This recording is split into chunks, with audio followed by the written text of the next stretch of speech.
Bismillahirrahmanirrahim. Assalamualaikum warahmatullahi wabarakatuh. Kami dari kelompok Danyap. Di sini kami akan mempresentasikan tugas besar IMK yaitu redesign antarmuka aplikasi kesehatan online WhatsApp Doc dari step 1 sampai step 14. Next. Di sini saya Muhammad Zidan Alhamid dengan NIM 103052330016 dan ada teman saya Adrian Justin Prayoga dengan NIM 103052330027. Lalu ada Aldef Dweck Teora Saluk dengan NIM 103052300080. Lalu ada Yayang Ananda Setia dengan NIM 103052300096.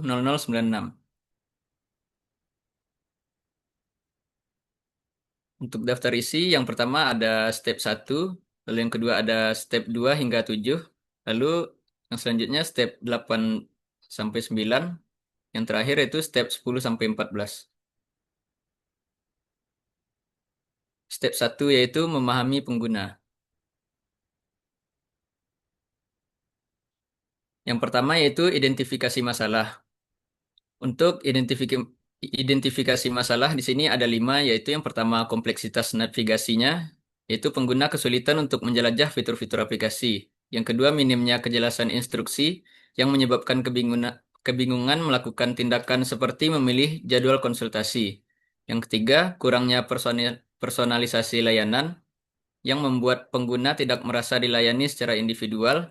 Yang keempat fitur pemilihan yang membingungkan, yaitu pemilihan jadwal dan pembayaran yang membingungkan berdasarkan hasil testing. Lalu yang terakhir ada aksesibilitas untuk lansia dan difabel. Kurangnya aksesibilitas untuk pengguna lansia dan difabel ringan. Lalu selanjutnya untuk target pengguna, yaitu ada mahasiswa, yang kedua dokter, dan yang terakhir untuk lansia. Next.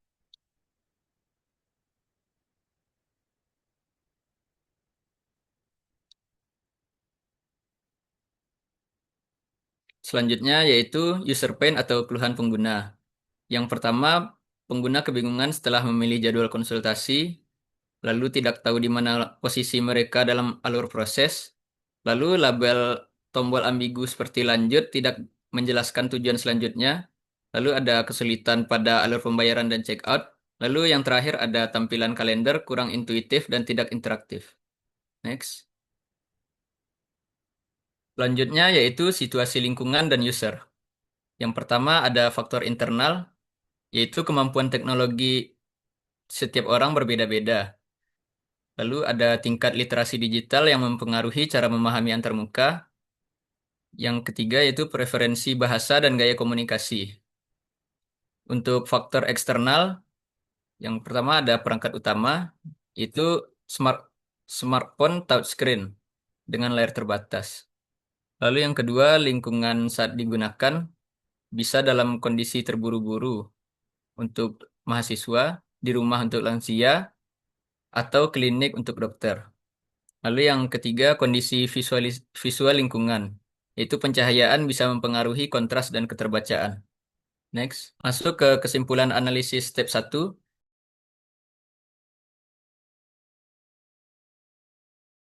Untuk selanjutnya akan dilanjutkan oleh teman saya Aldef.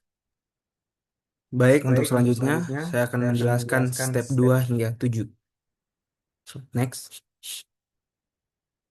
Tahapan analisis dan evolusi. Pertama, pengguna mengakses aplikasi Halodoc, yaitu melakukan login atau sign up. Yang kedua, pengguna memilih layanan yang dibutuhkan, konsultasi dengan dokter, pencarian dan pembelian obat, ataupun riwayat konsultasi dan pemesanan. Yang ketiga, jika memilih konsultasi dokter. Jika user memilih konsultasi dokter, user dapat mendapat 3 pilihan, yaitu mencari dokter berdasarkan spesialisasi dan rating. Kedua, memilih jadwal konsultasi melalui chat. Yang ketiga, melakukan pembayaran. Lalu jika user memilih pembelian obat, terdapat pencarian obat berdasarkan kategori atau gejala, lalu ada menambahkan obat ke keranjang, lalu ada melakukan pembayaran secara online, dan ada dan obat akan dikirim ke alamat pengguna. Yang kelima, jika user memilih riwayat konsultasi, maka akan ditampilkan daftar riwayat. User dapat melihat detail riwayat. User dapat mengunduh atau mencetak resep dokter. Terakhir, user dapat melakukan pemesanan ulang. Next. Berikut mental model yang sudah kami buat. Terdapat 4 proses, maaf, yaitu proses awal, halaman awal, konsultasi dokter, dan apotik online. Next. Berikut HTA yang sudah kami buat. Ini menunjukkan bahwa user dapat mengakses melalui 5 fitur yang kami sediakan, yaitu login dan registrasi, navigasi layanan, konsultasi dokter, obat atau apotik online, dan riwayat pemesanan.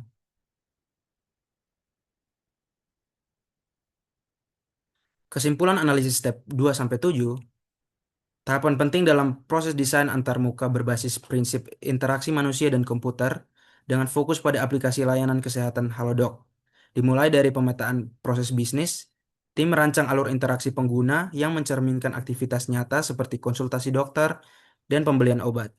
Analisis kebutuhan sistem serta input-output data digunakan untuk memastikan semua fitur yang dikembangkan relevan dan dengan konteks penggunaan. Mental model pengguna dikaji untuk memahami ekspektasi, perangkat yang digunakan, dan kendala yang mereka hadapi, seperti kesulitan mencari dokter hingga masalah koneksi saat konsultasi. Task Analysis atau HTA berguna untuk memetakan setiap langkah pengguna dengan rinci, mulai dari login hingga melakukan pemesanan ulang obat. Sementara itu, konseptual model dan prinsip desain UI menekankan kesederhanaan, konsistensi, dan aksesibilitas sebagai fondasi utama desain. Laporan ini membuktikan pentingnya pendekatan sistematis, kolaboratif, dan berorientasi pengguna dalam menciptakan antarmuka digital yang efektif dan inklusif. Selanjutnya akan dijelaskan oleh teman saya, Adrian Justin Prayoga.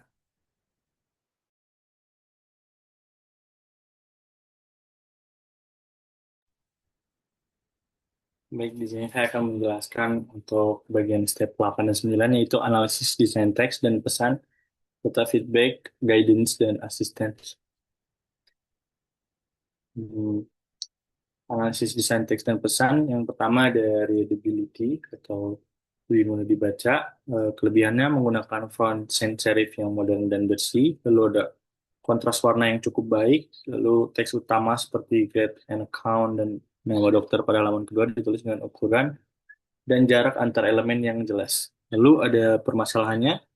Yang pertama ada placeholder untuk email at domain.com berwarna abu-abu muda, berpotensi untuk sulit dibaca oleh pengguna gangguan yang memiliki gangguan penglihatan.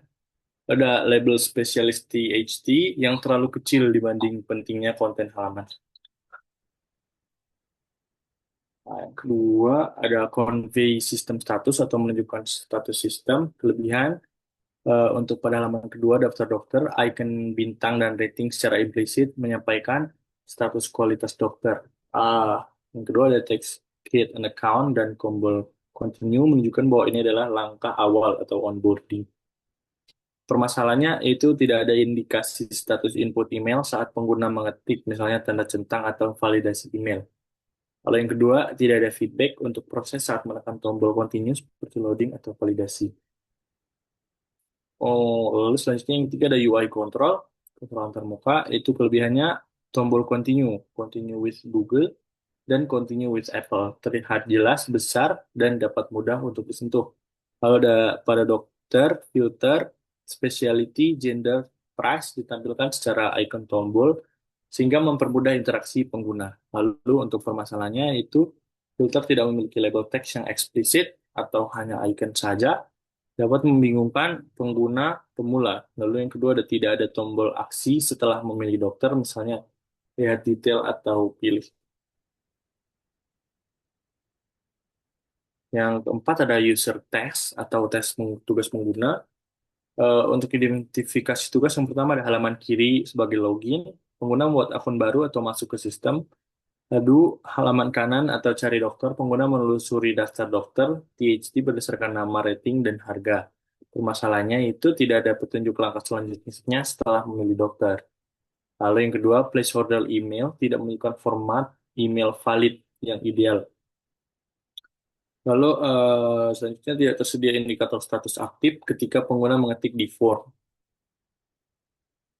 Selanjutnya ada operation time. Kekurangannya tidak ada opsi untuk langsung menambahkan jadwal ke kalender atau melihat detail lokasi. Pengguna harus mencari secara manual yang menambahkan langkah dan waktu yang tidak efektif. Lalu untuk waktu estimasi ditampilkan, tetapi tidak interaktif. Misalnya tidak bisa klik untuk melihat detail antrean atau lokasi.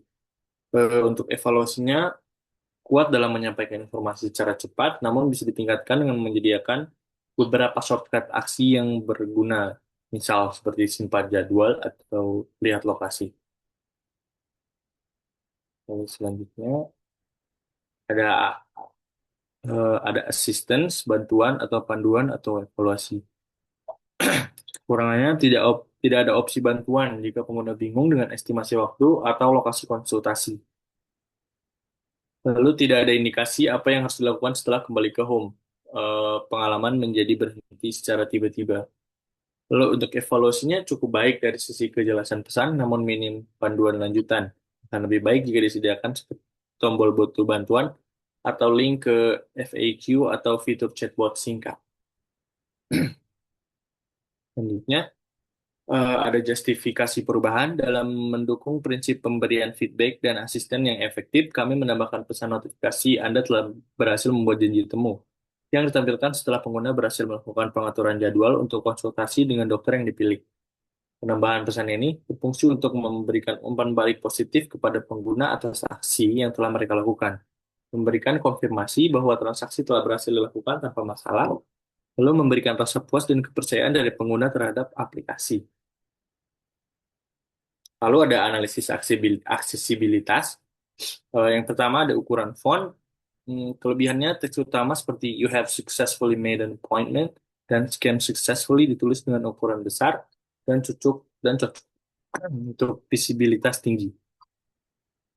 Nama dokter, waktu, dan nomor antrian juga memiliki ukuran font yang layak untuk dibaca tanpa perlu membesar layar. Untuk kekurangannya, ada beberapa teks yang kecil seperti "The appointment confirmation has been sent to your email" dan juga estimated turn time 845 sampai 9. Ukurannya tampak terlalu kecil, berisiko sulit dibaca oleh lansia atau orang yang memiliki gangguan pada penglihatan. Selanjutnya, ada analisis aksesibilitas masih. Ada pemilihan warna. Untuk kelebihannya warna biru, biru gelap navy dan putih memiliki tingkat kontras yang tinggi, ideal untuk terbacaan, terutama untuk teks utama dan tombol. Tampilan kanan menggunakan warna gelap sebagai latar putih untuk teks efektif untuk pengguna dengan sensitivitas cahaya. Untuk kekurangannya, kombinasi warna biru dan abu-abu terang di teks sekunder berpotensi tidak cukup kontras bagi pengguna dengan low kontras atau orang yang memiliki gangguan buta warna.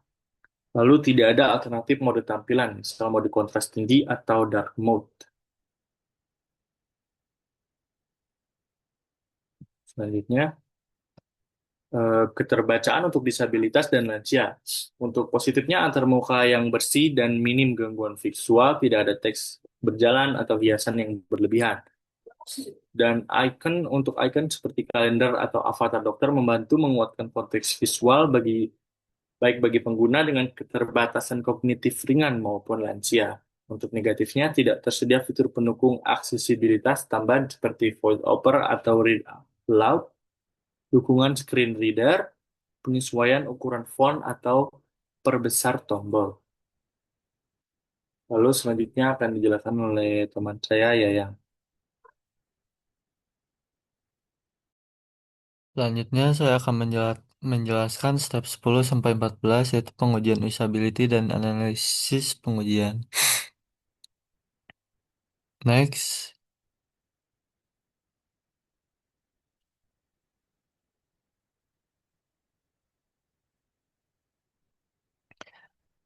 Slide ini menunjukkan hasil pengujian usability dengan menggunakan kuesioner dari sistem usability scale.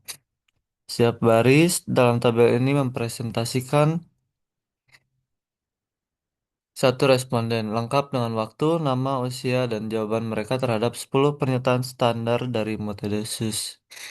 Pernyataan yang diberikan adalah seperti saya pikir sistem ini mudah digunakan, saya merasa percaya diri saat menggunakan sistem, saya merasa perlu bantuan orang lain untuk bisa menggunakan sistem dan sebagainya. Jawaban yang tersedia berkisar dari sangat tidak setuju sampai sangat setuju. Tujuan dari tabel ini adalah memetakan secara kualitatif bagaimana persepsi dan kenyamanan pengguna terhadap antarmuka yang telah kami redesign. Hasil dari tabel ini kemudian kami olah dan untuk menghitung nilai usability rata-ratanya yang ditampilkan di slide berikutnya sebagai skor sebesar 60,66. Dari sini kami bisa melihat bahwa meskipun desain sudah cukup baik, masih ada beberapa aspek, terutama pada pemilihan jadwal dan pembayaran yang harus kami tingkatkan. Next.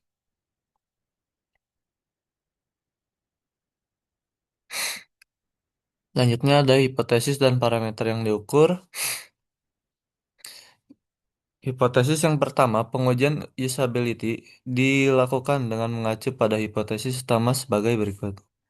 Apakah pengguna dapat memahami sistem antarmuka aplikasi dengan cepat? Apakah pengguna dapat menjalankan aplikasi tanpa mengalami kesulitan berarti? Ketiga, apakah pengguna merasa aplikasi ini mendukung kebutuhan mereka dalam mendapatkan layanan kesehatan digital? Keempat, apakah aplikasi sudah memberikan pengalaman penggunaan yang memuaskan secara keseluruhan?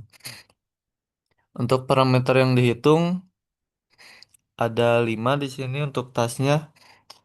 Dari yang pertama, mulai login dan buka aplikasi, kedua melihat daftar dokter, melihat dokter spesialis, memecahkan jadwal dan konsultasi, yang terakhir ada memesan jadwal dan konsultasi. Next. Untuk hasil metode SUS yang kami dapatkan di sini ada 10 pernyataan dan skala Likert-nya 1 sampai 5. Untuk ganjil positif, skornya nilainya 1, untuk genap negatif skornya sama dengan 5. Rumusnya ah, responden menilai sistem dengan skor 60,66 yang menunjukkan tingkat kepuasan cukup baik meskipun masih ada ruang waktu untuk peningkatan, terutama pada bagian pemilihan jadwal dan pembayaran. Next. Mhm. Selanjutnya ada text level severity dan text next step.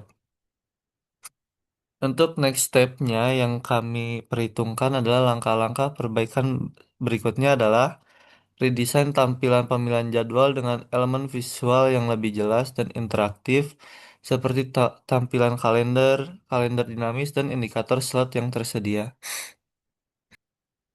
Baik, selanjutnya untuk prototype akan dijelaskan oleh teman saya Justin. Baik, di sini saya akan menjelaskan untuk bagian prototipe pada aplikasi kami. Itu yang pertama di sini ada fitur atau fitur login. Di sini kita bisa menggunakan login menggunakan Google atau Apple. Lalu jika kita klik continue di sini dan sudah memasukkan email yang dibutuhkan, maka kita akan masuk eh, ke homepage atau halaman utama. Di sini saya akan menjelaskan. Di sini ada search bar. Search bar di sini bisa pencarian em, berdasarkan penyakit atau gejala. Lalu yang kedua ada di sini ada fitur chat dengan dokter. Lalu saya akan menjelaskan dulu untuk chat dengan dokter di sini. Jika kita klik di sini maka akan muncul di sini untuk bagian chat dengan dokter. Di sini ada bagian spesialitisnya untuk dokter-dokternya. Lalu jika kita pencet salah satu maka akan keluar list dari dokter-dokter yang tersedia yang bisa kita pesan Lalu jika klik di salah satu dokter ini, maka kita akan mendapatkan detail dari dokter tersebut. Lalu jika kita confirm, maka kita akan lanjut ke detail pertemuan yang akan kita buat atau pesanan pertemuan yang akan kita buat. Di sini ada pemilihan tanggal, hari, dan jam atau waktu. Lalu jika kita sudah confirm, maka akan lanjut ke pembayaran. Di sini ada beberapa metode pembayaran dan ada juga consultation fee. Lalu jika kita udah klik untuk pay, maka akan muncul notifikasi seperti ini. You have successfully made an appointment. Lalu jika kita klik back to home, maka kita akan kembali ke home. Lalu jika sudah di home, maka akan berubah seperti ini. Eh, akan berubah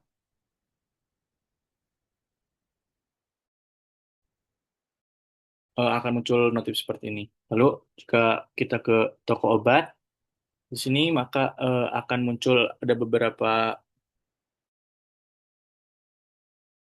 uh, beberapa pilihan untuk penyakit seperti obat sakit gigi atau sakit telinga atau THT atau dermatologis. Lalu jika kita klik salah satu misalkan di sini, lalu akan muncul beberapa list-list apotik terdekat yang dapat kita pesan untuk membuat pesanan. Jadi kita memilih